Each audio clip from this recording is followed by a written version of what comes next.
We're back. It is the fun half, and we're here with one Brandon Sutton. I'm here. I'm here, folks. Um, Say hello. Here we go. Oh, gonna open up the phone line 646-257-3920. Alex G's Treehouse. My son is nonverbal and has autism, but Mark Andreessen was on a podcast and he told the interviewer they were going to stop funding disability benefits because it's mostly just college kids trying to get meds and skip classes. I'm so relieved to find out my son is just faking it, and I'm excited to see him pick himself up by his bootstraps and get his shit together. Yeah, again, Mark Andreessen uh, got basically his first money from taking public or I guess marketing something that was developed at a university, and I think it was Netscape, right? And then making that public. And these are the eggheads. Which is what primitive accumulation is the Marxist term for this sort of thing. That get to decide all this stuff. A lot of the same guys that just decided, like PayPal. How many billionaires were made from PayPal? And everyone knew that eventually there need to be some sort of internet way to pass money along. And they were just the ones that got there first. And now you get like all sorts of different freaks that get to run the world. Right, exactly. Sandman, stub my toe. Thanks, DEI. I still say thanks Obama. Do you guys ever find yourself going thanks Obama like anytime anything Yes. bad happens? Yeah, That has I do it all staying the time. Like, power. yeah, thanks Obama. Like, yeah, Right. Yeah, that does. And I mean, but Trumpism unfortunately has trumped all of those. Like there's so many literal little just phrases that Trump has just made sad, or like all of his little isms I feel like have even more staying power than any of that stuff from the Obama era.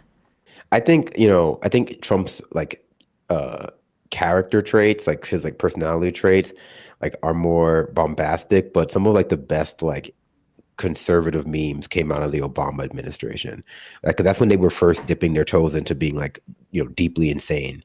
Right, which it was Oh, mostly yeah. Michelle Obama being a man, People right? act like there's some sort of devolution, and the real reality is that we just get it in 4K as opposed to like 720p Yeah. that we got Yeah. during the Obama Well, administration. Because the the amount of Michelle, like she's a man or Obama, the birth certificate yeah, thing, like insane. Insane.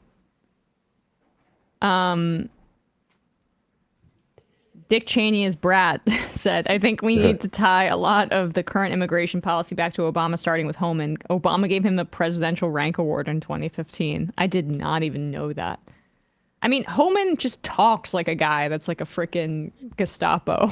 How can a Democratic administration reward that kind of guy? But You gotta get tough. I'm sure he helped, with that Obama's many deportations. well, yeah, I Jay, mean, I think that being tough on immigration was Obama's like tough on crime. It was like showing, it was the Obama administration showing that it was okay for you to vote for him over like the Republicans because he was going to be just as tough on crime and also the drone war, right? So like his foreign policy was very kinetic and conservative. right.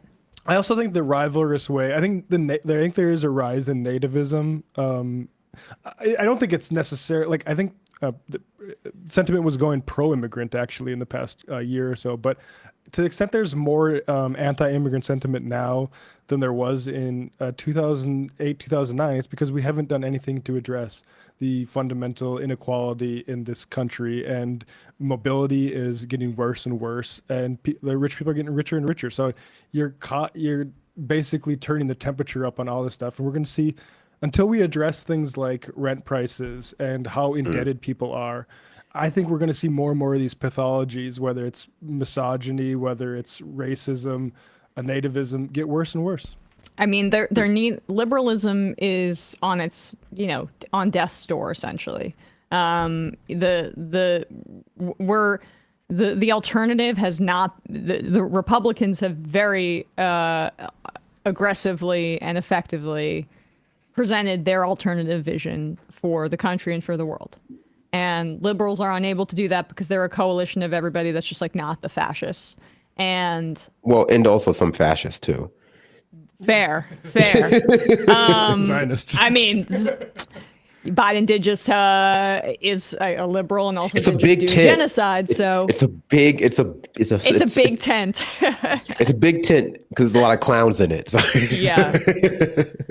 All right, let's take a call really quickly. Calling from a 970 area code. Who's this? Where are you calling from? Hi. Can you hear me? I can hear you. I think though you have us on speaker, which is a cardinal sin. Is that better? Somehow it's worse. Oh no, I'm driving. That's why. It's all right then. Just be careful and keep it quick, please. For sure. I just am. This is Leo calling from California. I called earlier this week, and I just wanted to give a quick shout out to every federal worker because the news hasn't been covering it super well. It is not a buyout. You have to keep working until September. Because I've seen, you can read the NPR article about it. There's a lot of lawyers who are talking about it, but it is not a federal buyout. And I just wanted to give a quick shout out to all the other federal workers out there who are listening. Don't think that you don't have to work. You have to work, and then you just have no protection. All right. So just be careful out there. Thanks for the heads up, Leo. Have a good one. Have a nice one. You too. All right. Let's actually. Okay. You want to do 8 here?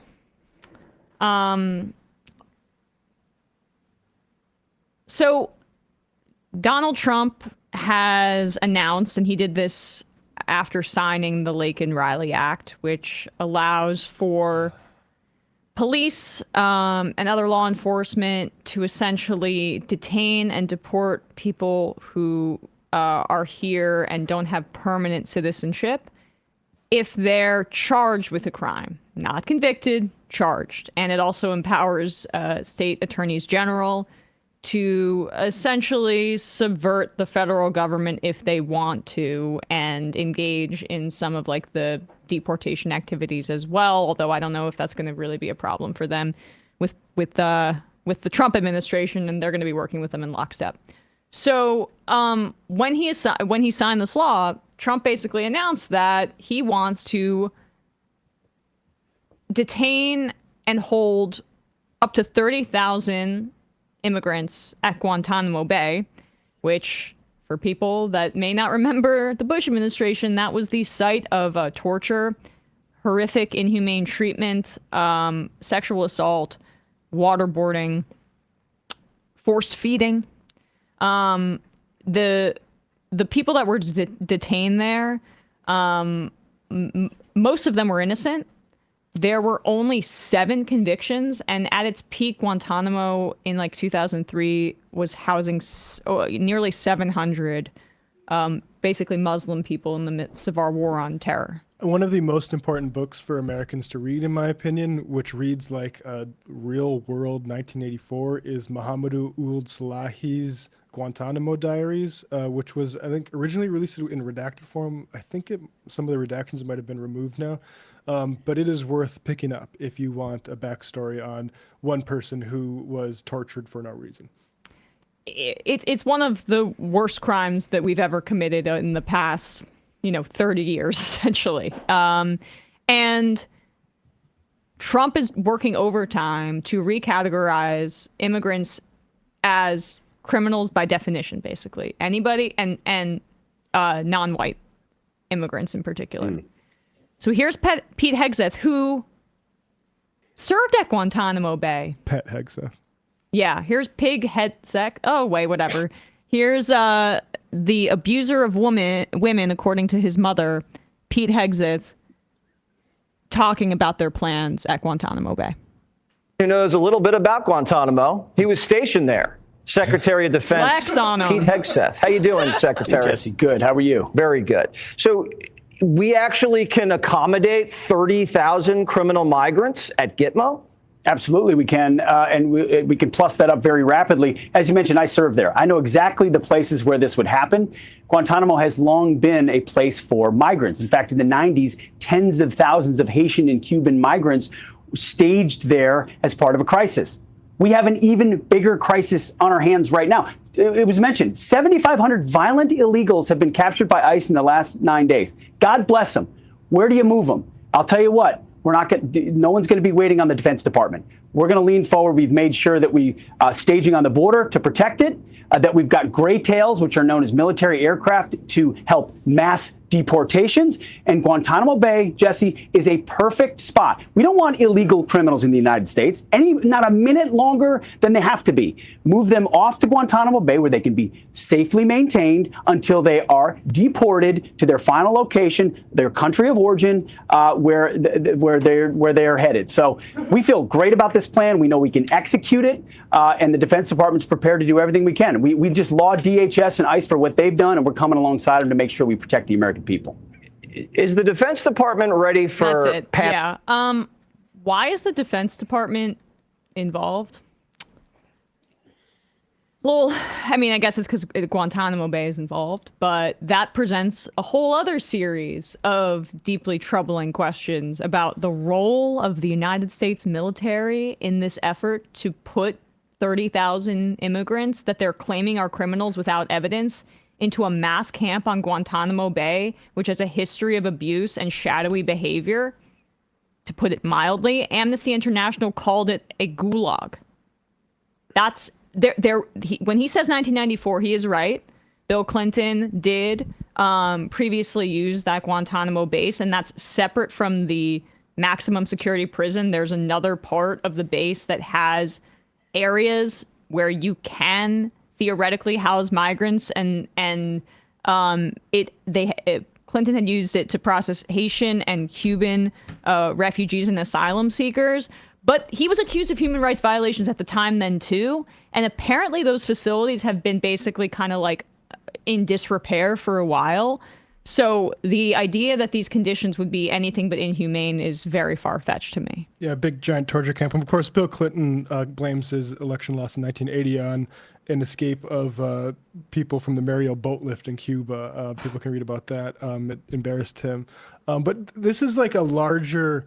So this stuff that went on with Cuba and Mexico, right now there's a line being set, and that we should all try to make sure is able to be recognized by Mexico and Colombia, that we will take our refugees or our returnees, let's call them, that you want to return. We're not going to just take them from every other country, which they did during like the COVID era, for instance. And Kurt and Jose Luis of the Soberania show on YouTube have gone into this, but they need this reserve capacity because you need cooperation from when Pete says we're going to take them back to all the places that they're going. Well, actually, that's kind of fraught because you need to actually have a working relationship with these governments to do that. Mm-hmm. And so they can threaten tariffs, they can threaten all this stuff, but if, let's say, how are you getting Venezuela returnees back? Well, just put them in Guantanamo, then is where this is being set up. And yeah, we are at a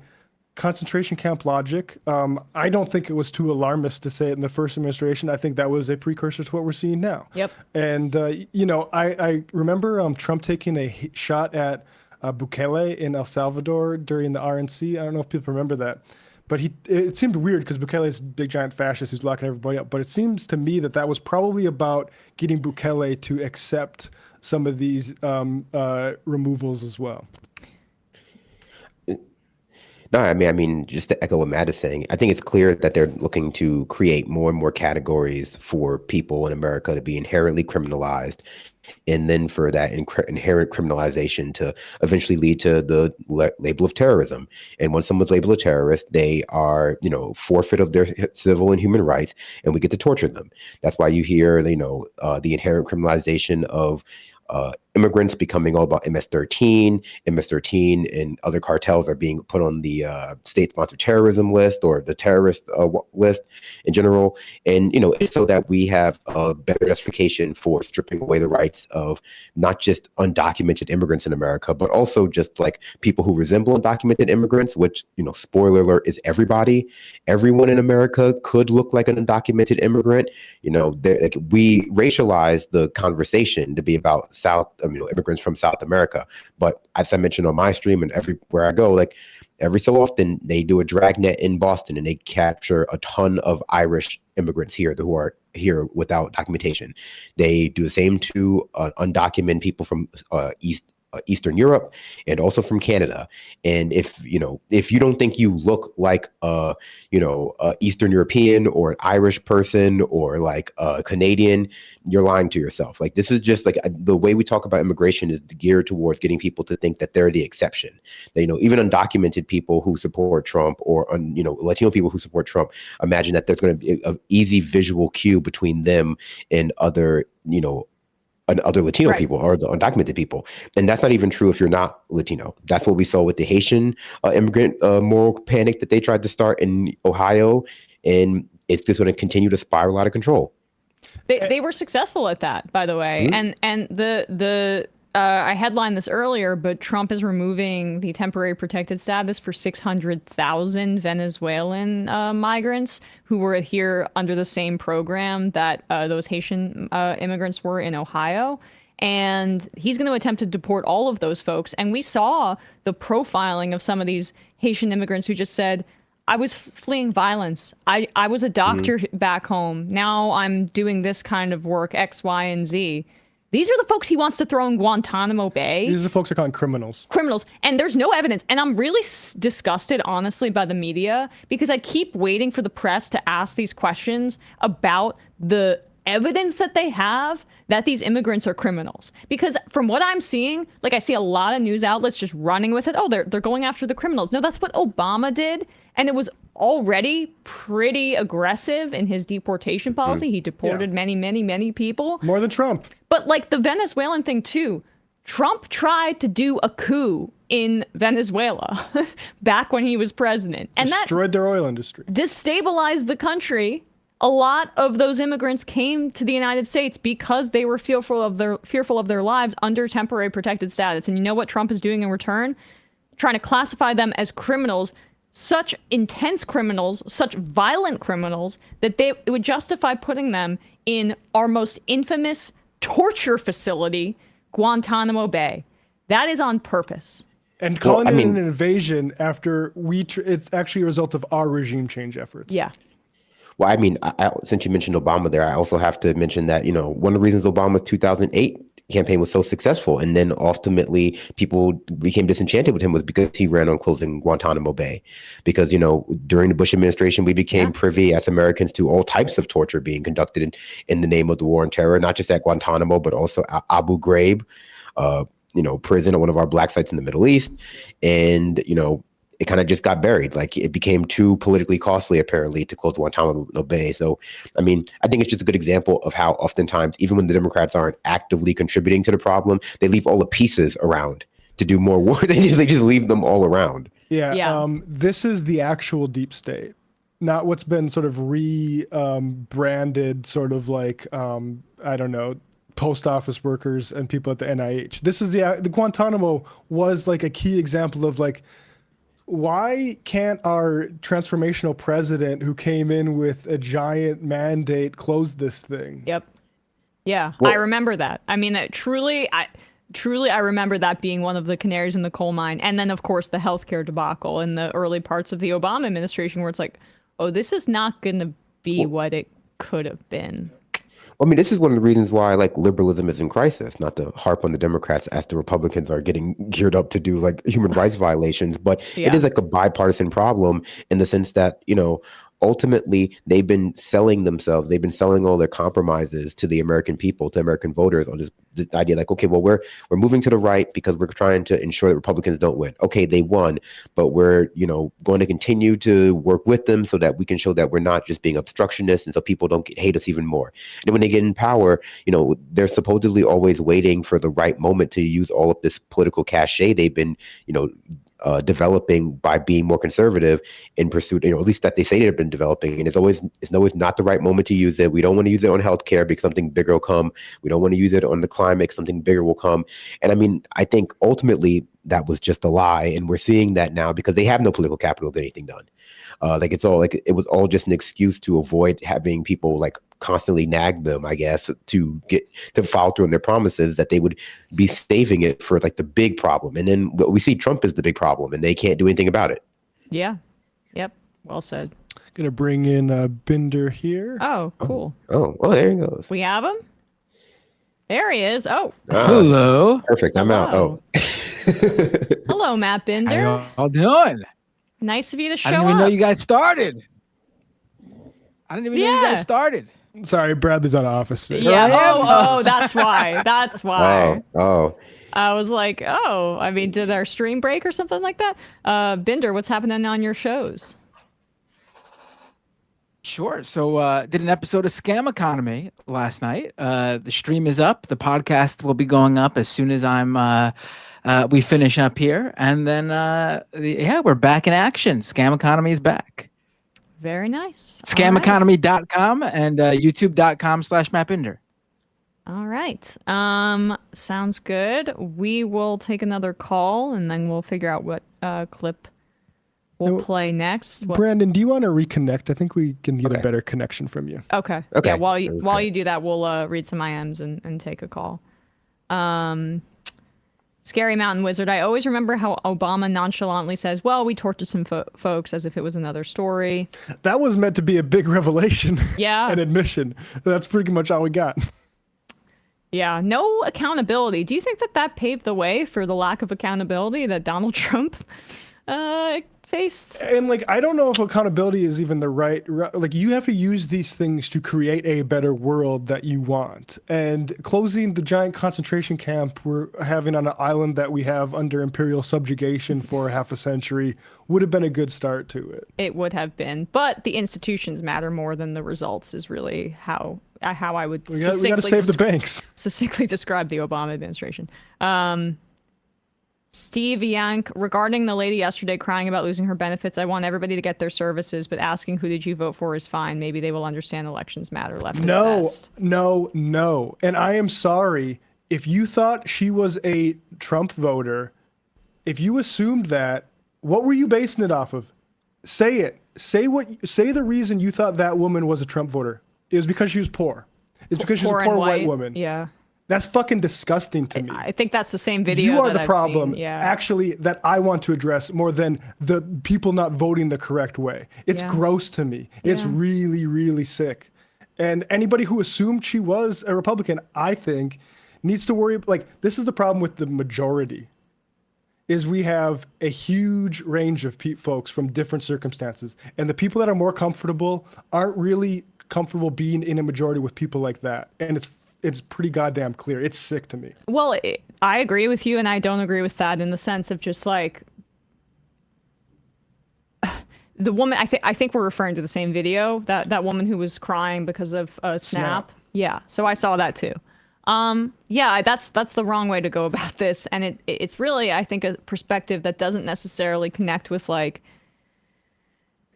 the lived experiences of a lot of people in the country, and like, we should not be saying that if you didn't vote the right way, that you're being taught a lesson when you may go hungry for the day. Why do you think we're losing? Why do you think Kamala lost under 50,000 people? It's because people like you, frankly. It is. And she won under 25, people who make under $25,000. So actually, like, the Democrats still are that. Keep that up, and they're going to lose that one too. Right. Yeah. I don't agree with that. And I think that, like, you know, to judge the totality of people's lives, or to even suggest that punishment is an appropriate way for people to learn a lesson about voters voting. Are responsible for any of this shit. They're not. We're not in a democracy. Get your head out of your ass. Yeah. I mean, I missed the call, but, you know, ultimately I can glean what it was about. And I have 2 points, just, you know, ignorantly throwing these out there. First, people crying over whatever Trump might do, like, in a vacuum, there's no way to guarantee that, like, Kamala Harris wouldn't have also done that particular thing in order to, compromise with the Republican Party. Would she have been doing every specific thing that Trump is doing? Absolutely not. Well, it was an IM about the, like, immediate freeze of all benefits, which I think we can confidently say that Kamala Harris wouldn't have just said, she wouldn't have froze all benefits, but, like, would they have cut SNAP? Would they have cut, Medicare? Would they have cut Medicaid? Maybe, who's to say, right? And the second, poverty or immiseration of people is just not a suitable, like, punishment for, deviant behavior. That's like a conservative, like, mentality. Like, if you think, like, it's good that people are immiserated for one reason or another, like, that's just like, then you agree with conservatives. Right. L. Chippy, hey team, I just wanted to say please keep an eye on the executive order that pauses foreign aid for 90 days. While this will impact all the countries that are in need of aid, I want you to also be aware that it will lead to thousands of layoffs within the non-product sector that specifically implements the grants funded through foreign aid. For those who will survive like myself, we will be applying to get out of this sector because the future funding will be affected, or we could be investigated and just be blocked from funding, period. The ramifications of Trump's executive orders, whether they get blocked or not, will impact Americans just as bad as the 2008 crash and possibly the Great Depression. Please stay focused and ready to take action. Yep, the ramifications of this, and we're trying to say here, they're trying to break everything as much as they can, and the first 2 years are going to be extremely difficult because there's no brakes on the car. And what will meet the lack or the sort of destroyed state capacity is private capacity. Yeah. Private power brokers like billionaires, the ones that were at Trump's inauguration. Do we have the first clip of Bernie that we can kind of pair these two? Might be good. I thought I sent this to Bradley. Yes.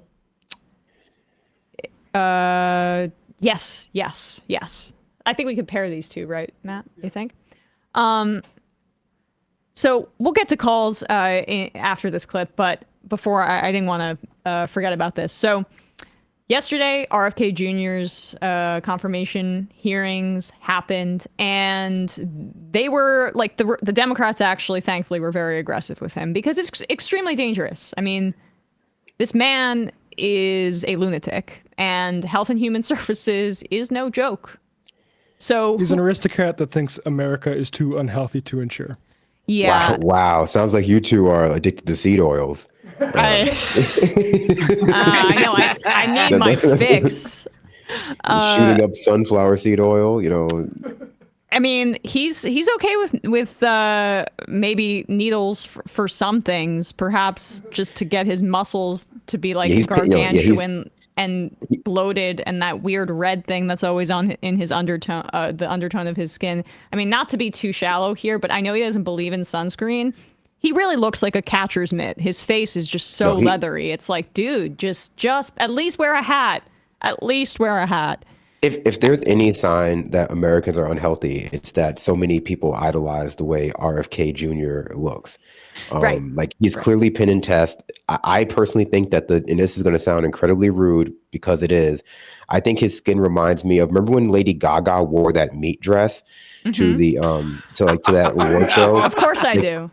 That's his skin looks like what the meat dress looks like now, because they have it preserved out there and like it's kind of jerkified, and that's what like he looks like. And people will like uncritically go, he looks great. He doesn't even look great for 72. No, he does not look great. He looks like he's juiced up on something, and that's all I'll say. Anyway, let's maha all over the place here with Bernie Sanders asking him about the onesies that he sells on his website while claiming not to be anti-vax. But you told the people in New Hampshire that it was their right. All right, let me do a last question here because I'm running out of time. I think the gist of what you're trying to say today is you're really pro-vaccine, you want to ask questions. You have started a group called the Children's Health Defense. You're the originator. Right now, as I understand it, on their website, they are selling what's called onesies. These are little things, clothing for babies. One of them is titled Unvaxxed, Unafraid. Next one, and it's sold for $26 a piece, by the way. Next one is No Vax, No Problem. Now you're coming before this committee and you say you're pro-vaccine. Just want to ask some questions. And yet your organization is making money selling a child's product to parents for $26, which casts fundamental doubt on the usefulness of vaccines. Can you tell us now that you will, now that you are pro-vaccine, that you're going to have your organization take these products off the market? Senator, I have no power over that organization. I'm not part of it. I resigned from the board. Yeah, but just a few months ago. You founded that. You certainly have power. You can make that call. Are you supportive of this? I've had nothing to do with Are you leadership. supportive of these onesies? I'm supportive of vaccines. Are you supportive of this clothing, which is militantly anti-vaccine? I am supportive of vaccines. I will. I want good science and protect. But you will vaccines. not tell the organization you founded not to continue selling that product. Thank you, Mr. Chairman. Senator Blackburn. Whew. All right, Bernie, handing it to him. I mean, will say, it's he's not even an such a original charlatan. onesie. It's not even an original onesie design. Like, you can get an unvaxxed, unafraid baby onesie, and you have been able to get those for like years from basically any conspiracy cranks website. So he's a plagiarist, and he's unethical. But yeah, no. I mean, he It's a said chicken on shit. Lex Fridman in 2023, quote, "There is no vaccine that's safe and effective." And he has the gall to come out there. And in the same interview, he said the polio vaccine. Lex didn't let me finish. I was actually going to say something very reasonable after that. He's a chicken shit. He's lying. Yes. This is the argumentative thing. This is a Mott and Bailey fallacy, which is like you take a position in the comfort of maybe a podcast, saying something like no vaccines are safe or women shouldn't be in combat roles. And then when you actually get called on that, you have to retreat to an actual secondary, more reasonable position, which is, actually, I like some vaccines, but I just got to be clear about the science. Or, oh, I think women should be in combat roles, but we have to have standards. It's chicken shit. And every anti-vaxxer does this. And we didn't even play this. Maybe I can try to find it. Maybe it's on the sound sheet. RFK's asked about his like whole bodily autonomy stance that all these anti-vaxxers like to pretend about. And then in the same sentence, he panders to the right on abortion. And backtracked his own statements on that, which were pro-abortion in the past, back when he was a liberal. And this is the truth of every anti-vax person. And I think we turn the sights on them now, is they're all chicken shits. They are adults that are afraid of needles, and they are being politically manipulated because of their fear. And it's time we stop fucking listening to them. They are folks who are essentially libertarian hippies that have fallen into conspiracism and paranoia and have been manipulated by guys like RFK, who literally know better based on exactly what Matt is saying right there, because he knows he's lying, to feel like their healthcare is a personal consumptive choice based on what oils they ingest, what vaccines they take. And do you want me to do something that's for the good of everybody? No. I'm about myself.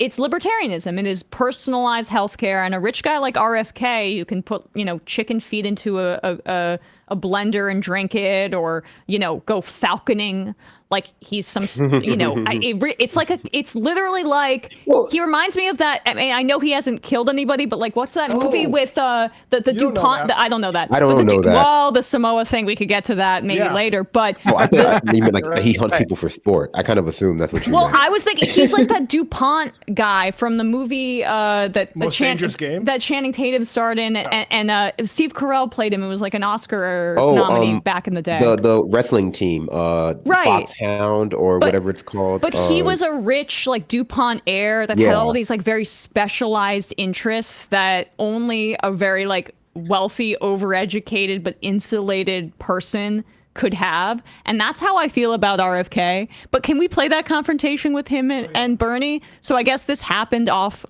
air. This was at one point a verbal spat between the two of them. So it's John DuPont. John DuPont, thank you. From workers all over this country. Workers, there's not a nickel from corporate tax. The single largest pharmaceutical dollars. No, from workers in 1.5 million. Yeah, out of 200 million. All right, but you have not answered the last question. You have not answered my question. How do we make America healthy if you don't guarantee We're literally 3 minutes over here now. How long does it keep going? It's sometimes you're just battering the witness. Not battering the witness. Yes, you are. And you're getting upset and you're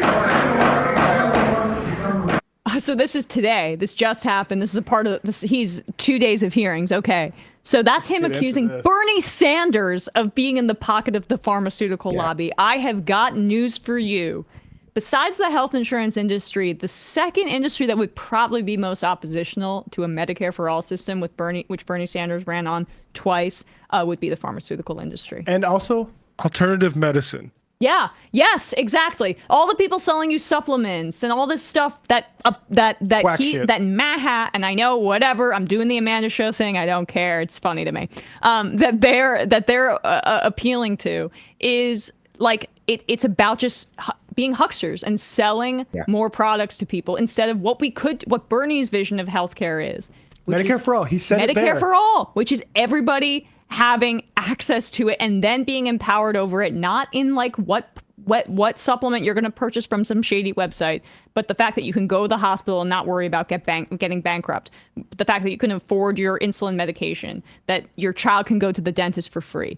That's the vision. Let's be very clear. This is exactly what I said before we went into the fun half, which is that this RFK shit is a psyop protecting the capitalists in the healthcare industry. Bernie's trying to say, hey, if you care about making America healthy, why don't we give Medicare for all? And RFK says, well, you got all these donations from pharma, not even from the corporate headquarters, but the workers in pharma, which, by the way, I will say I think workers in all industries should be the ones trusted over the heads of those industries. And I think that's, I don't have a conspiratorial view of medicine in general that every single person that goes into these fields wants to poison you fucking psychos. Yeah. And so why are we even pandering to this shit? It's because there's billions of dollars being put towards perverting this effort that we need to decommodify healthcare and trying to poison the well against it. And Bobby Kennedy and all of his fluffers in media like Jimmy Dore are party to it. Yeah. Yeah. Brandon, sorry, you want to say something? No, I was going to say he gives conspiracy theorists like me a bad name because ultimately he's a perfect example of what, and this is what Matt was saying too, somebody who takes like what is easy to understand, structure that has incentives that will incentivize a certain way to behave. And I'm talking about the pharmaceutical companies. I'm talking about the large health systems and the health insurance conglomerates that work together to drive up, the cost of healthcare in America. And is trying to supplant that very simple narrative, that very simple thing that's occurring as a result of profit motives with some sort of like widespread conspiracy theory that posits that it's, Jewish people or, the deep state leftists or some, other thing besides capitalism and capitalists that is causing healthcare to go up. It's meant to distract people from like the true cause of it, whether knowingly or unknowingly. And it appeals to the vanity, people's vanity and ego that they can, that they're better equipped to diagnose themselves than doctor, that they're better equipped to navigate their own health or the health of their children than medical professionals. And that's how you sucker people into believing something like that, because believing the, truth about the way capitalist incentives like have driven costs up in healthcare is difficult and it's big and it's upsetting and it makes you feel disempowered, especially if you understand all the barriers to getting that problem fixed. And if you just tell people they can take Garcinia Cambogia, that makes them feel better. And it also fits within the framework that people understand liberation in America, which is consumerism. Yeah. So it's like, empowerment through consumerism. And it also like strokes their ego, like about like, oh, no. And it was funny with the Joe Rogan thing too, where like, you don't like big pharma, but in reality, you're just picking one big pharma product over another. So it's not about not liking big pharma. It's about thinking that you're more equipped with your 1 year of science education in high school or whatever that you remember than like doctors. And that's just about like how. And it was geology too. Yeah. These guys, I'm anti-pharma, but I do have monthly testosterone injections that if somehow that sort of lifeline to providing those goes away, I'm going to become a physical mess because I rely on those. And these are the people that are attacking trans healthcare. It's insane, man. It's really, we're through the fucking looking glass. Foxcatcher was the name of the movie. Thank you very much. Yeah. Go ahead. Yeah, I was gonna say the people who always warn about like poisoning your body with all these things. They're the ones who take more shit than anybody, honestly. They're the ones pumping themselves with who knows what and taking all sorts of pills and supplements. Like the whole natural living thing. Let's see you actually commit to that then. But they don't do that because they don't believe even it themselves. It's Are all you about supportive of these trading fits in clothing, one thing which where is they make money. militantly anti-vaccine? Is on women's. Yeah. Bender, your Right. connection's a little fuzzy. You're cutting in and out a little bit, unfortunately. Maybe you. All right, let me head out and come back. Yep. Yeah. Cool. In the meantime, we will take a call calling from a +491 area code. I think it's international. Maybe. Hello. Hi. Who's this? Where are you calling from? Hello. Is this me? Yes. It's Dmitry from Germany. Yes, it's international. Sure. What's your name again? I'm sorry. Dmitry. Dimitri from Germany. What's on your mind? Yeah. Long time listener, first time caller. Thank you very much. Really enjoy your show. Thank you. Hi Emma. Hi everybody. I had two things. One was I'm from Russian Jewish descent, and but I live in America for 8 years. And I wanted to refer to, Sam was mentioning a lot that in Israel, Russian-speaking population is really the most right-wing and the most kind of horrible on Palestine issue, and it was really a problem for me with my family as well. And I was thinking about what the reasons for this could be, and there are probably many, but one of them was definitely lack of media in Russian about anything that's going on in Gaza or Palestine. You know, I was going to give my grandma something passive-aggressive Emma-style gift, so she would read on what's going on, and I couldn't find anything in Russian, and she doesn't speak English. So, you know, probably that's also a factor, I think. That's a factor. You know, Sam might know better than myself, but my thesis about that might differ slightly. I mean, I just think it's the settler colonial project that's really the driver, and not necessarily like the militants of any ethnic immigration. I mean, like, Netanyahu is committing genocide, and he went to school in the Philly suburbs, so it's not, you know, necessarily I don't know if I would agree with fully. Yeah, I mean, I think that stuff is a little bit secondary. Like, also, I mean, it's I think worth noting, but also like the Mizrahi generally like lean to the right on certain things. Like that stuff is interesting from a political science standpoint, but the ultimate forest for the trees is a settler colonial context. Right. Yeah, that's true. Thank you. Yeah, and the second thing was I wrote you an email recently. Was about, you know, Sam brought it up a couple of times before, comparing, you know, Russian oligarchs and American oligarchs and their relation to Trump. So I think it would be interesting to invite some people, maybe, you know, for who study Russian situation. So I wrote you an email with some suggestions, but of course you don't have to take them, of course. But some political scientists who write about it. I think your audience would be interested. I would be interested. So we'll check that. Yeah. You sent it to Majority Reporters? Yes. All right. Well, thank you very much, Dimitri. We'll check that out. Thank you. Thank you. Bye. Love you. I do have one point of contention with the oligarchy stuff, which is actually a couple. Putin and Xi deal with their billionaires more severely in a way that I would like to see, frankly, a lot of ours dealt with. Second of all, that like, do people not know about like the 1900s, like, and J.P. Morgan and those folks? Like, they're capitalists and they are above the government. And oligarchs sort of imply that they're like a part of a team of the government. The government works for these people in this country, and I think it's worth, you know, pointing out comparative history in governments is important, but this is an American issue. But there's no comparison to Russia, in part because the system that Russia has right now we gave to them.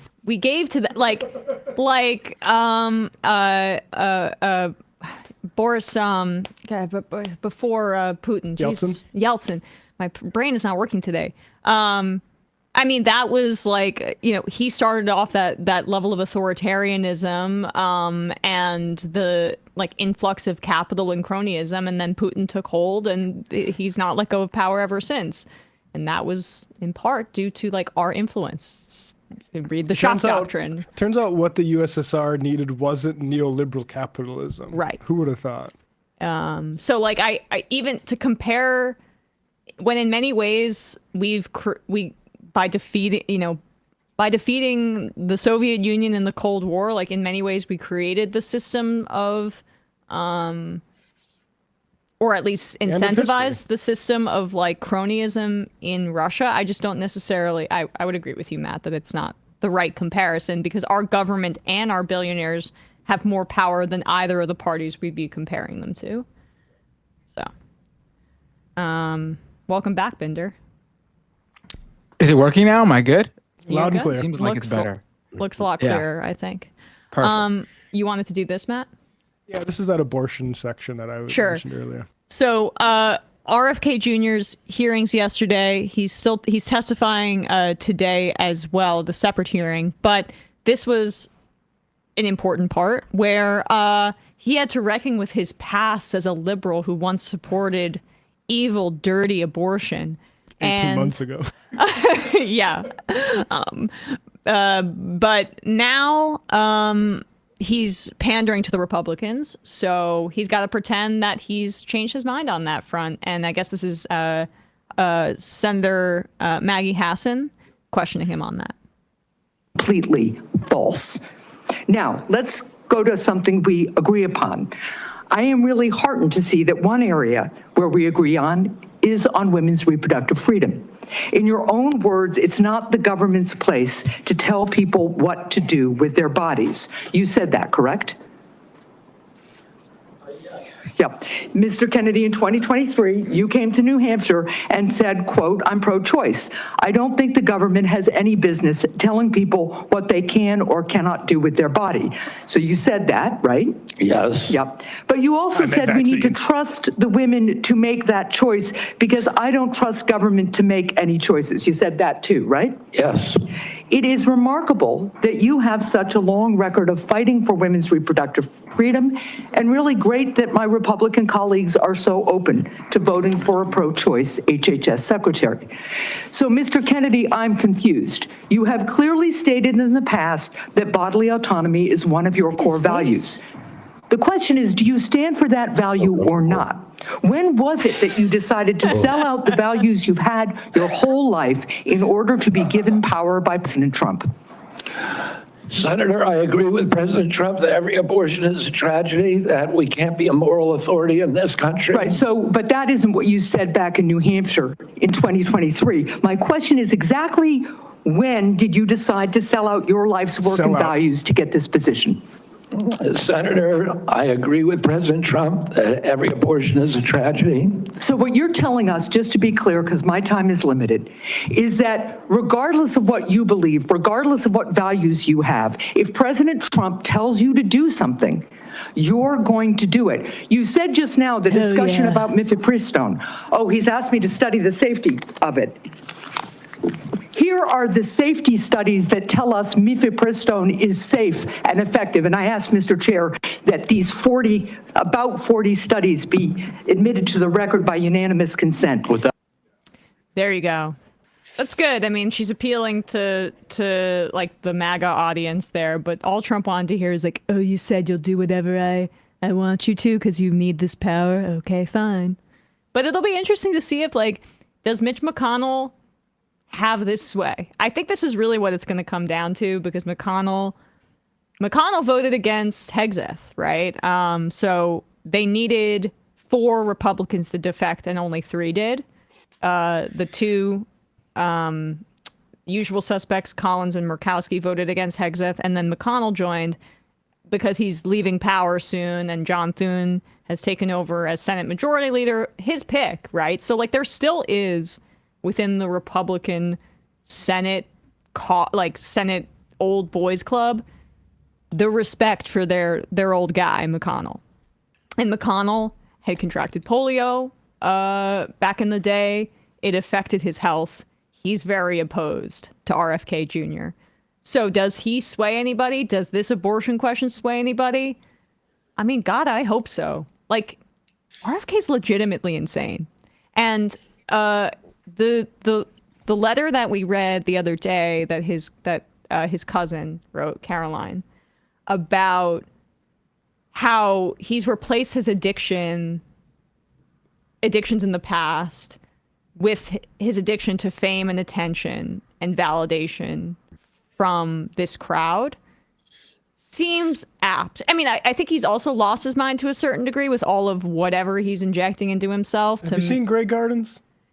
It's very that. It's very that. It is very Foxcatcher in my view, an old, cloistered, wealthy person from a legacy family who has these specialized interests and frankly, like a bit of a messiah complex. Who's never got close to a feeling of deprivation materially in his entire life. Yeah. We'll see.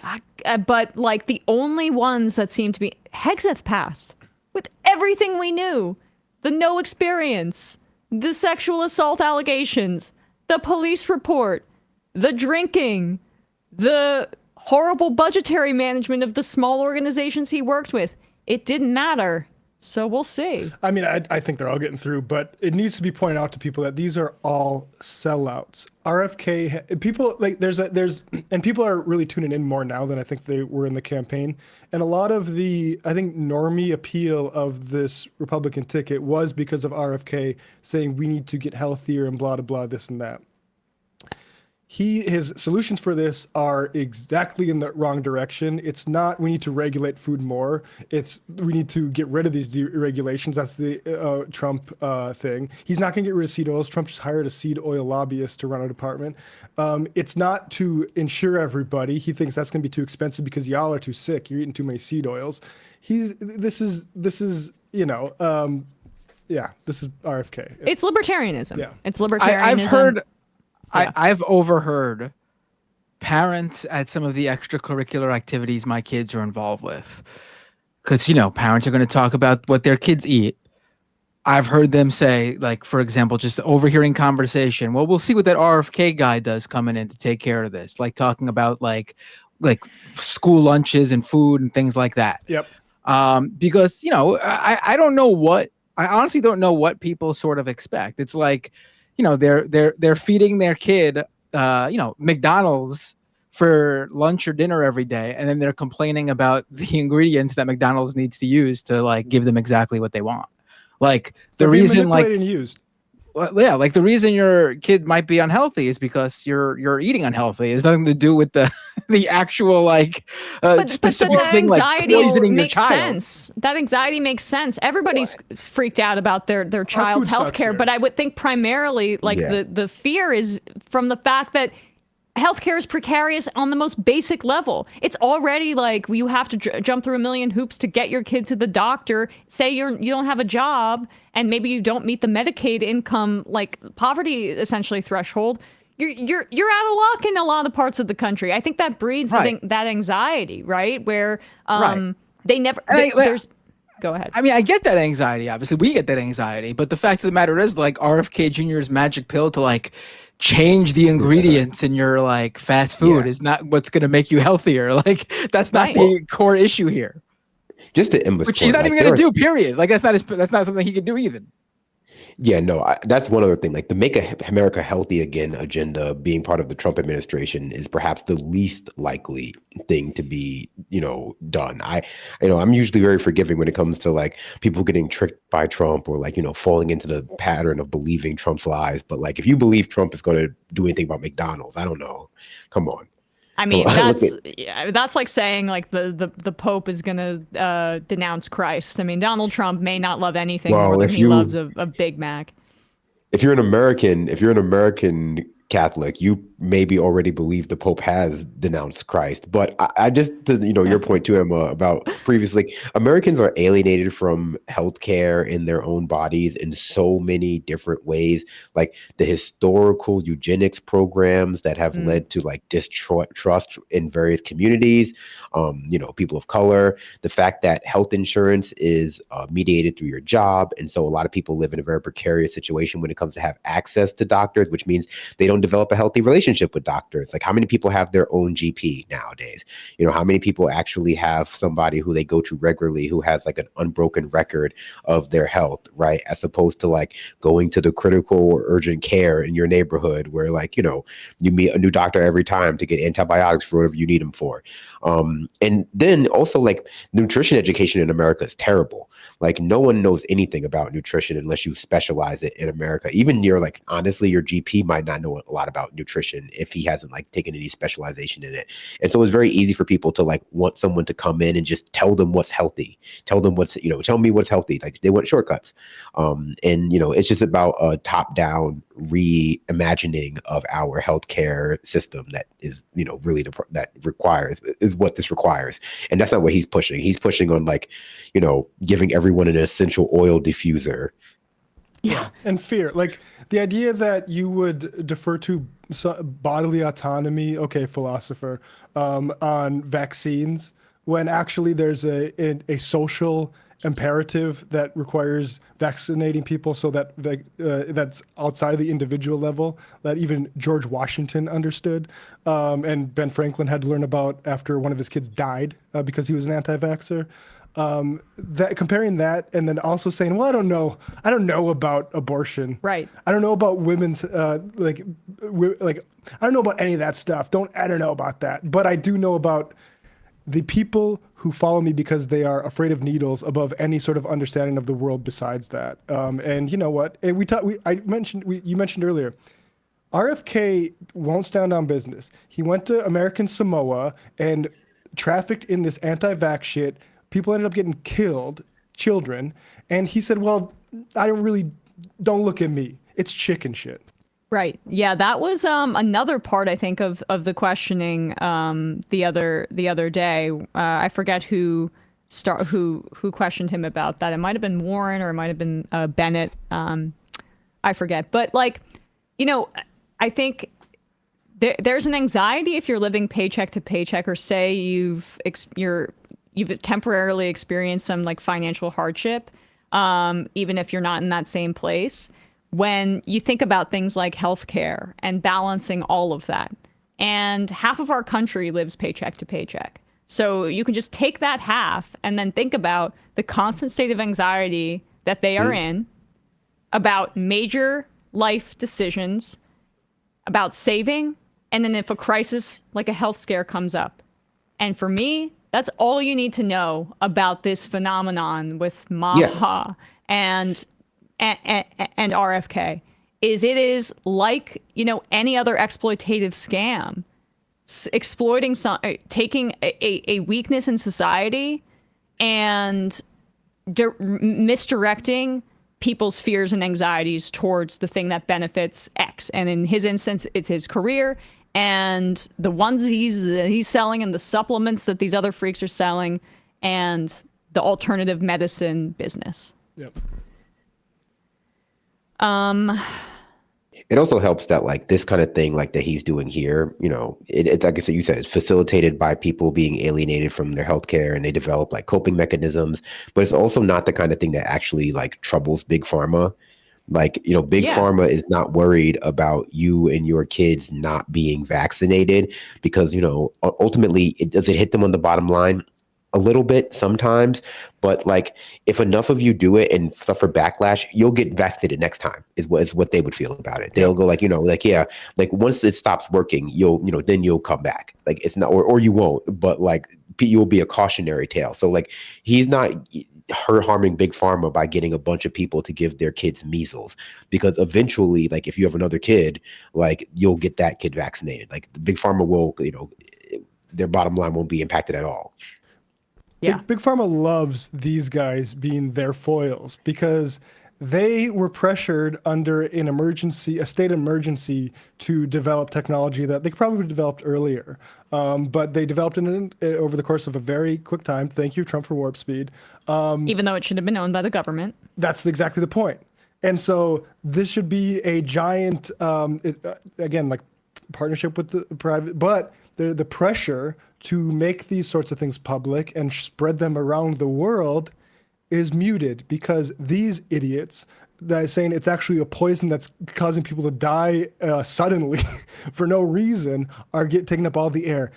If I was a Merck or Pfizer executive, I would be paying these people every day because they make me look good, because they're saying this thing that's actually saving lives is killing people, and we just get to own it then. I mean, think about it this way. Do you think that do you think when dentists, like when real dentists or orthodontists see those TikToks where people are getting like fake caps on their teeth, do you think they're afraid of that? Do they think like, oh, this is going to like hurt my bottom line? No, they go like, oh no, like this is going to be a cautionary tale that people tell me when they come in to get me to fix their teeth. Yeah. Right. What the F does it take writes and says, I have this Facebook friend who was totally in the tank for RFK Jr. and posts accordingly, and who posted a list of Dem senators that lists amounts received from Big Pharma. This list claims that Bernie received $1.5 million.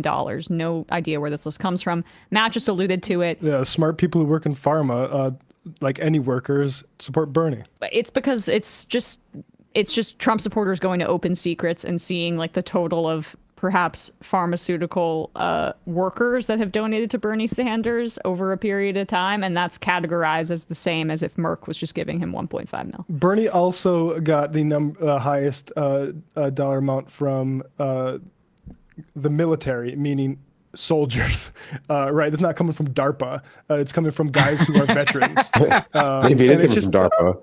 Yeah, it's just a very obvious category error. Web Poker with Du Bois, WEB Poker with Du Bois. That's very funny. Which drink do you think Pete Hegseth celebrated with after being confirmed? What do you mean, which drink? All of them. All of them. Yes. Exactly. Which one didn't he? Plural. Fratter 12. You can almost see Frolic playing on the loop behind Cheryl Hines' eyes. I didn't even register that we could see her there. I probably just blocked it out mentally.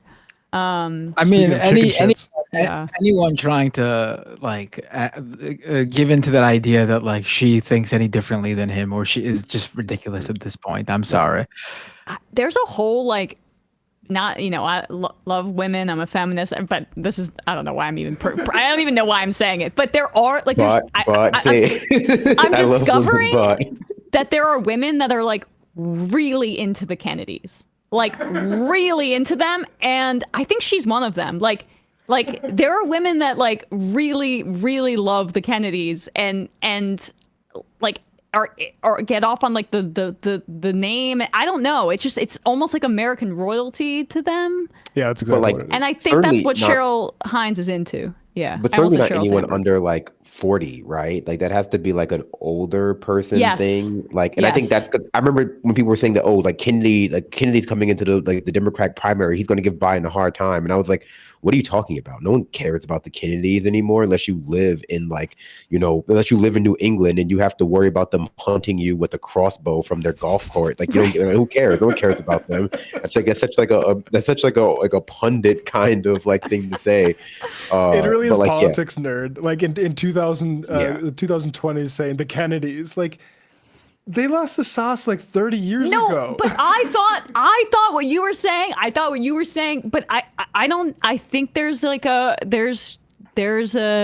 I don't know. Maybe with like, I'm reminded because Taylor Swift underage dated Kennedy's son. Sorry, she was an adult and the kid was 17. Anyway, no one talks about that anyway. But why was she with him? And why did she buy a house right up there near their place? Because she is into the Kennedy thing. There are women that are into I would love to know about being a 21-year-old girl. Yeah. No, you're 100% right. Like that was like they were one of those like eligible bachelor families, right? Like it's just that was a really long time ago. It was like the 80s or 90s where like the same way you would see like maybe Prince Harry.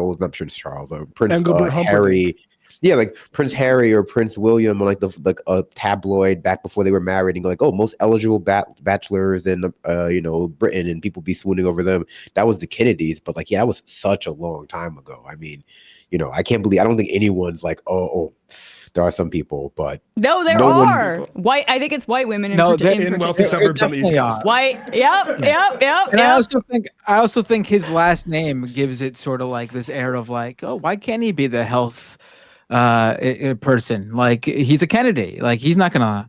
He comes from a name that we trust or know. Right. The notoriously healthy Kennedys. That's why so many of them live into old age. Right. Right. Oh, Emma Vergognaland said, Emma, are you familiar with the sign? Wait, I missed it. Shoot, what'd you say?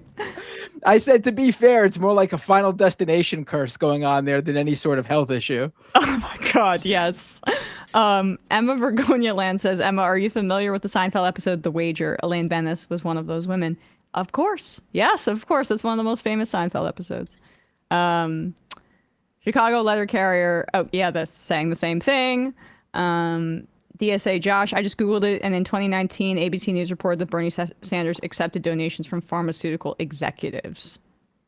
Well, that I don't know if I trust that, and I don't know if I trust their characterization of executive. And I'll just say this, like, that doesn't really prove jack shit to me. There could be good pharmaceutical executives that want to make individual donations. He didn't take any PAC money from these organizations.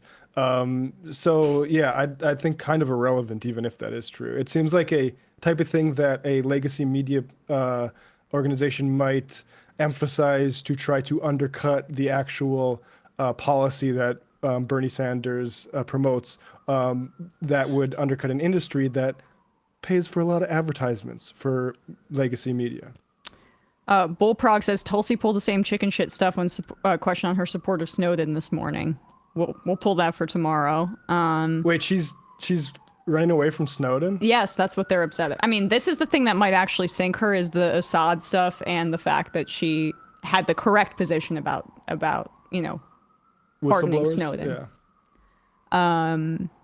John from back when she was pandering to Bernie supporters. John from T-Berg, Bernie Sanders explaining to a confirmation committee that a onesie, in fact, is clothing for babies, is my new Roman Empire. Yeah, I gotta get that. You defend? What do you say? Do you defend this onesie? Cult Dog, nice Amanda Show reference, very unexpected. Thank you for the sarcasm. Trump. That was sarcasm. I think it's because I do it every time. Promo code said the mass deportation is nothing short of mass displacement, and we should recognize it as such. Yep. Apple cideritis, the talk of Joe Rogan and supplements reminds me of Rogan's past as a supplement seller and his brain force. His friendship with Alex Jones makes sense too. They probably bonded over their shared tactics of selling placebos to their easily influenced audience. They better be lucky if they're placebos, because the supplement industry is very underregulated in this country, and you know who would be deregulating it further? The leather-faced freak that we just were talking about. Yeah. Well, if we can get some more deregulated supplements back into the rotation, I might be, swayed by RFK Jr.'s campaign for whatever, driest man alive, I suppose. Because some of my favorite supplements were made illegal due to their components being a little too close to amphetamines. And, that just happens sometimes. I know you said that before, but it's probably for the best that you don't take that, the supplements that are a little too close to amphetamines. Okay. Just worried about you. I've had some of that stuff before. The C4, like, nearly gave me a heart attack. I never had it again. C4. Oh no, the one I'm talking about is way stronger than C4. Oh Jesus! You definitely shouldn't be having C4 though. Like, I was watching one episode of Super Nanny, and the parents were just giving their kid C4 before they were playing Fortnite, and I was like, wow, this kid's gonna have problems. Oh, definitely. All right, guys, I'm sorry. I just saw the time. No more time for calls. I do want to get to another clip. I'm sorry if I kept people on the line. Just sometimes we all get to talking and having a nice time, and I forget about it. Let's do the Bob Menendez thing. Please, please, please. So Bob Menendez, former senator from New Jersey, was sentenced in his bribery case yesterday, and he's pulling. He was sentenced to 11 years in prison. He is pulling a Eric Adams, which is that he is a Democrat trying to beg Donald Trump for a pardon. And the news today was that, like, after Eric Adams went on Tucker Carlson and was saying how, you know, Trump is right about the Justice Department and I'm being politically targeted because I opposed Biden's mass immigration policies or whatever lie he had to say. What do you know? The news comes out that the Department of Justice is Trump's Department of Justice is looking into potentially dropping the charges against Eric Adams. So now we have Bob Menendez sentenced to 11 years in prison for engaging in a sweeping bribery scheme while head of the Senate Foreign Relations Committee. Complete with gold bars. Yes. Literal gold bars, like a cartoon character. The judge said this to him: somewhere along the way, you became, I'm sorry to say, a corrupt politician. I mean, might have been early on. I don't know. It was pretty early on, including like the case that he got off on a technicality about maybe what was like 10 years ago. And like a true crook, he didn't take that as like a, oh shoot, whew, I really got away with that one. He took that as a, well, I can get away with more. Exactly. So Menendez, 71, tearfully pleaded with the court for leniency. Again, I don't know what led you to this. Grieg was certainly a part of it, the judge said. Hubris was part of it. I don't know. You'll have to try to figure that out yourself over time. And the sentence was 11 years. Now, here he is. This is on the sound sheet, Matt, number 9, doing what I just said before, making a personal appeal to Donald Trump, to King Trump, for mercy on this front. And, you know, it's very transparent, but really all Trump wants is the kissing of the ring. So that I hate to say it, but this might work.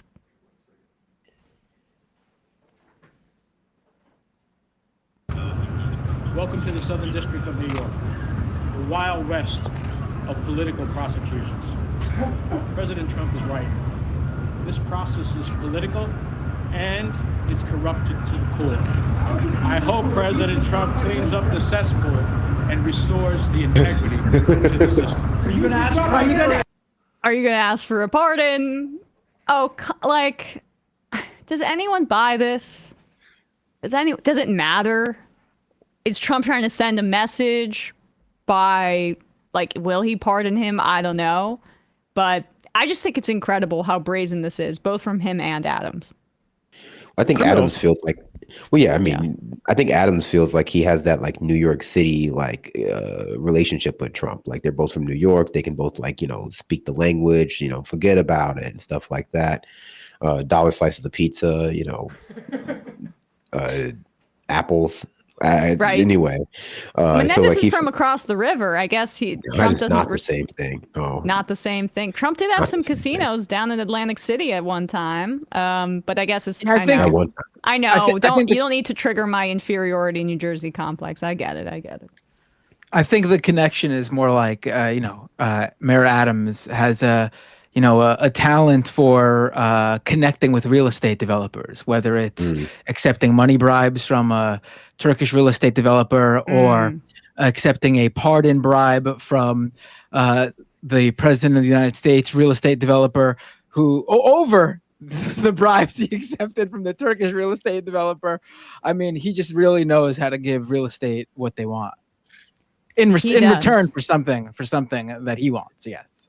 And the Southern District of New York, you know, is really the top kind of prosecutorial body that goes after some of these cases, particularly if they cross state lines.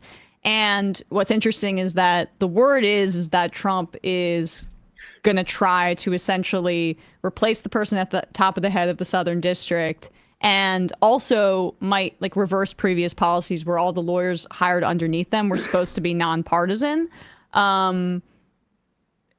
He's maybe asking them like, hey, do you work for the Federalist Society, as another way to loyalty test some of these top prosecutors at this office. Like the Bush administration did a little bit of that with Menendez, and that was met with scandal. Like, you can also say, like, Chris Christie, who was the head over there in New Jersey, was a political appointment by Bush. But the people underneath him, it wasn't the same dynamic here, where Donald Trump is like going after some of the top prosecutorial bodies in the country from an overtly political perspective. And so that's literally what Menendez is banking on here. One thing I just note about the Eric Adams being a corrupt sort of liaison for developers and also pro-cop is that's part of the same project.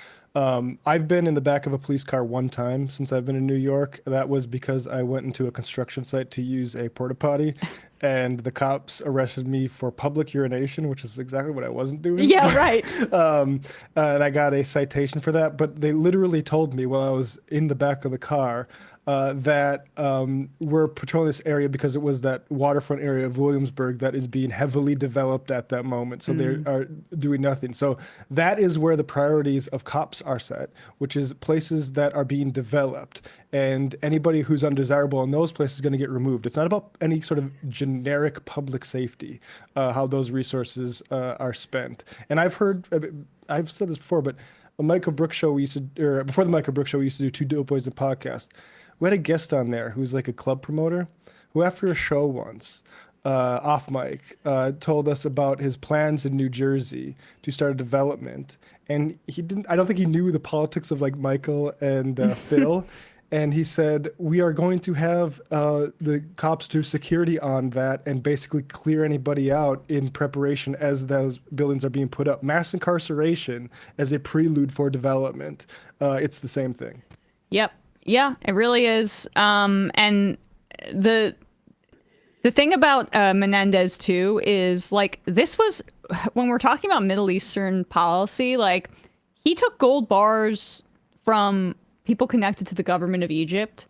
And when we're speaking about the genocide in Gaza and the complicity of the surrounding governments, frankly, when they take U.S. aid, Egypt, really top recipient, and Gaza, the Philadelphia corridor, that is the border between the Gaza Strip and Egypt. And Bob Menendez, gosh, what was he? He was on a foreign policy committee, and again, I'm blanking on it. He was at the top. It's hard to find because he's no longer. It's no longer public. It might have been foreign relations. Here we go. Banking, Housing, Urban Affairs, Committee on Finance, and Senate Committee on Foreign Relations. Chairman on Foreign Relations. There we go. I wanted to make sure I got that right. And Left Reckoning, we had a guest on, I can't remember her name, but from Cuba. Menendez, one of the key blocks on getting, like, removing sanctions and normalizing relations with Cuba in the Senate. So I hate that he's still here, frankly, because he should be gone long time ago. The idea that the top, the once chair of foreign relations in the Senate, who had previously had a corruption scandal and got away with it by the skin of his teeth, was taking gold bars from interests related to one of our, the governments that we send aid to in exchange for basically like favorable deals, should be a massive scandal and also not something that we just like segment onto just Menendez. This kind of corruption is very, it may not be as brazen in the form of gold bars, but it is much more present than I think a lot of people would like to believe. Yep. That episode, by the way, was with Liz Olivia Fernandez last year. All right, guys, with that said, going to read some IMs and get out of here. How does that sound?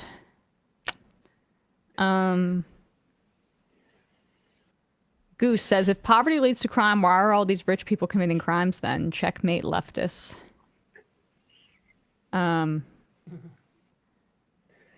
Morpheus, in exchange for a pardon, maybe Menendez can talk to his Egypt connections and convince them to take Gaza so Trump can enrich himself with lucrative Mediterranean property deals. Ugh, yep.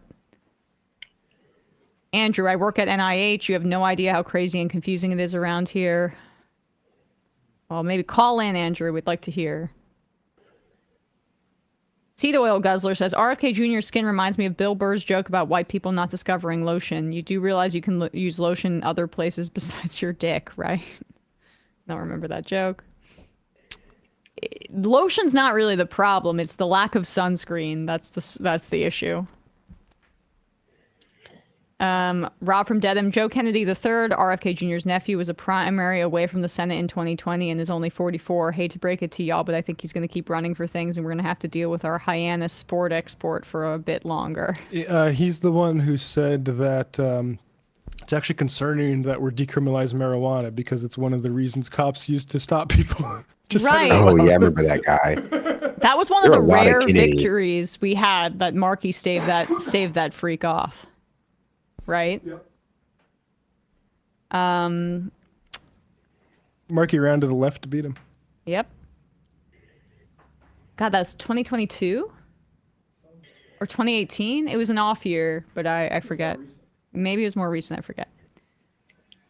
Pejorative report. Did y'all touch on Trump blaming this plane crash on DEI? My girlfriend is a flight attendant, and this is so insulting. They will dismantle these agencies that we need at all costs. We hinted at it earlier. I had seen while we were live that he said that in the press conference, but I'm sure we'll talk about it more. We should help them wear that out. There's a limited number of mileage you can get when you're having planes fall out of the sky to be blaming that shit. Yep.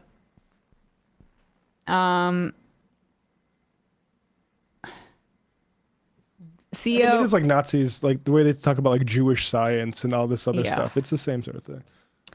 Theo Bald Wolfatone says, the Kennedy children used to run out in the street and one would pretend to get hit by a car, which the others would shout, "You've killed another Kennedy." Is that a joke? I didn't quite follow. Jay Tingle. Oh, that's why I was thinking about it.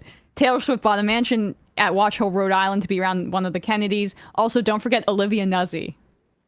Yes, that was the other reason I was thinking, because she like, why would this woman be interested in like this old cretin? And it's just the Kennedy thing. God. That's what I'm telling you. Mike from Texas, great point by Brandon. Big Pharma doesn't care if you get vaxxed because if there's an outbreak, guess who's going to reap the profits again? Exactly, they stay winning.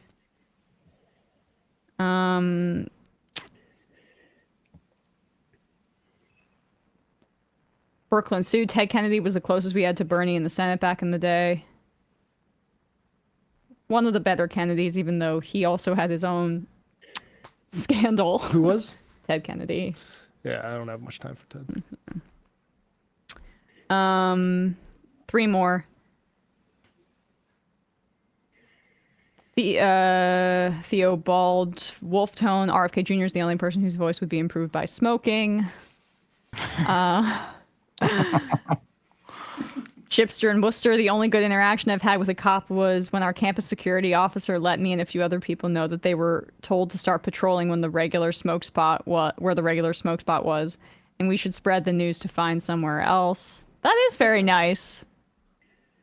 A cop once gave me directions to a Lil Wayne concert, so, you know.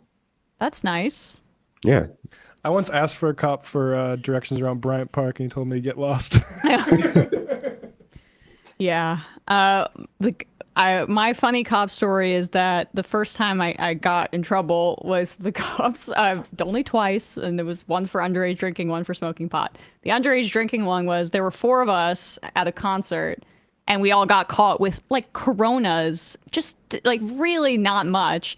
And the cop came up to us and said, pick a number, all four of you, between 1 and 100, and whoever's the closest is the one that gets the ticket, and the rest of you don't have to pay the ticket. And you want to know who picked the closest number? Me. Very unfortunate. We'll have some fun. I'll see you out the trail. It sounds like a real nice thing for a cop to do, right? Yeah, well, make you play these weird games and decide whether they ticket you or not. It's very sadistic, honestly. It was actually insane. Yeah. Pretty psycho. Yeah. We used to have cops come to school and give us Minnesota Vikings cards. I don't know if anybody else. You told me that before. It's like a weird part of it. Was every year they did it. Yeah. Back when I had like a big van for the band I was in, like for all our instruments, I was driving it and a cop pulled me over and asked to check in my vehicle, like with his flashlight, because there was a report of like a house being broken into and robbed. And I was like, okay, sure. So he did. And then he let me go. And then like a couple of days later, I get pulled over again, and I'm like, fuck, what did I do this time? Like, what's going on? And the cop drives by. It's the same cop that pulled over, and he just wanted to say hello to me. He just wanted to wave to me, but he used his, the flashing lights and pulled me over to do it. So, they love having fun like that, doing little things like that, making kids think they're about to get hit with $100 some odd ticket for doing nothing, just so they could play games with you. How lovely. The final. Also, when my car got stolen, the first thing they did when they showed up was assume I must have come home drunk and didn't know where I parked my car, and then they did nothing. Absolutely after that, yeah, they don't do anything. I found Let's first come up with reasons for us not to do our job on this thing. Yeah, right. You know how I found? Oh, to add to that, you know how I ended up finding my stolen car? How? Well, they parked it in a no parking zone. Like whoever stole it parked it in a no parking zone, and so a cop ticketed it every day for 2 weeks, and their systems are not connected in any way for them to know that the car they were ticketing was reported as stolen. So the only reason I found it was because it had all these tickets, and when I looked up my license plate on like where you could see like all your tickets, the ticket said where my car was parked, because they have to put that when they're ticketing your car. Oh my God.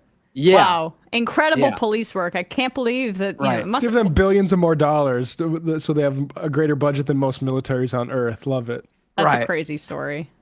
Right. The cops who came to because you have to call once you find the car and you go to it, you have to then call the police to let them know you found your stolen car, so it's no longer registered as stolen. They were helpful in giving me the information I needed to fight I had to fight those tickets by using the information that was stolen, which I did win, but still the fact that you have to go through this stuff is ludicrous. They should have just automatically when you register your car as stolen and the officer goes to give it a ticket, it should come up, oh, it's stolen. Let me contact them and let me know we found their car. But no, let's not do that. That'd make too much sense. Well, of course, the cops in the department about closing cases without doing any real work would be helpful. Right. Yeah. All right, guys, the final I am of the day. I will find it here. You're right. I bet when I found my stolen car, they were like, well, another hard day at work. Case closed. We can did take credit for that Yes. one. Another crime solved. Right. This is a culture war. Says decades ago, the right wing set out to start a culture war and shift the direction of acceptable conversation from a more egalitarian to a more divided and right wing. I think we need to color our analysis through the fact that we're in the middle of a culture war because it only takes one side to start a war. I encourage people to find cultural issues to organize around more than parties during these next 4 years. We need long-term projects to change people's conversations and thoughts, not necessarily their votes. I think Luigi Mangione showed that cultural issues can break the propaganda narrative. I would disagree. I think you're right about the culture war that the Republicans have started, and I think you're right that we should be meeting all these groups with solidarity on this front. But Mangione, that's a class thing. And that is, I think, what the Democrats need to organize. The reason the culture war is getting more acute now is because the material struggle is getting worse and worse. And look at productivity decoupled from wages. Look at how much debt people are in. Look at like lack of income mobility. So yeah, I think it's important not to let the cultural fights, because Republicans use it to, achieve power. But I don't think emphasizing the cultural component of something like private health care, that's not a culture. That's a economic system that kills people. Agreed. Well, appreciate you all. Thanks so much. Matt, Brandon, Bradley in absentia, Sam would say. Appreciate you all. We will see you tomorrow. It might take all the strength I